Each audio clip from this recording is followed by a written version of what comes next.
this area is an important thing. It's often overlooked because nowadays music, which is again another tangible thing, a very auditory thing in church, singing praise to God.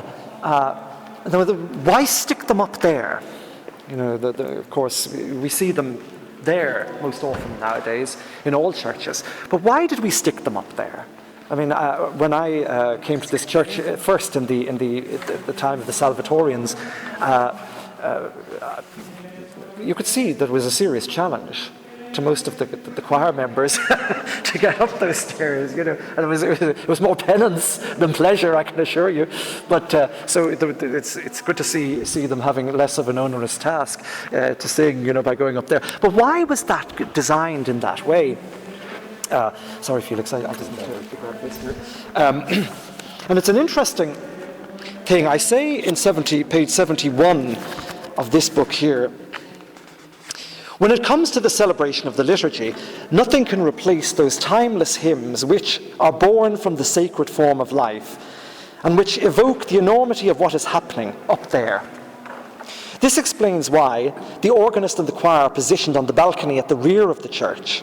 In this way, the emphasis shifts from the performers to the music itself, from the source of the song to its goal, which is to focus its listeners on the beauty, the mystery, and the dignity of the Eucharist, the Eucharistic celebration.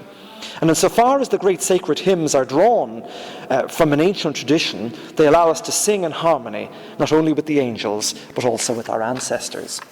Too often these days, we need entertainment, and there's a lot of entertainment in the liturgy these days.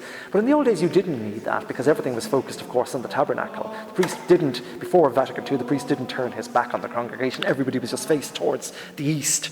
You were facing towards Christ. You shouldn't have been looking at the priest. The priest was an irrelevance, actually, in terms of the grand scheme of things. Nowadays, the priest takes center stage, and of course, the altar takes center stage. It's no longer the tabernacle, as we'll see. But there are good reasons for that too. But nonetheless, the music was there, and it was pointing that way, and we were pointed that way. We weren't looking at them. We weren't clapping them. This wasn't a performance. It wasn't a concert. This was all directing us towards there and celebrating that, celebrating the host. It's like when you go in to have a meal in someone's house and some music is put on, you don't all sit and turn and look at the stereo and clap after every song. You keep your eye firmly fixed. It's supposed to be background music. It's supposed to elevate the occasion, of course, and enhance it.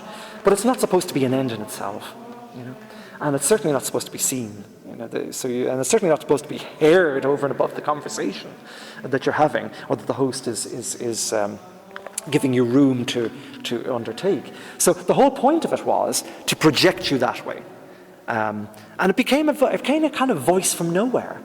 The old Gregorian chant that was sung up in that place at the beginning of this church's history was meant to, just reach the rafters. It was music from nowhere, to remind you that this whole celebration was to take you somewhere else.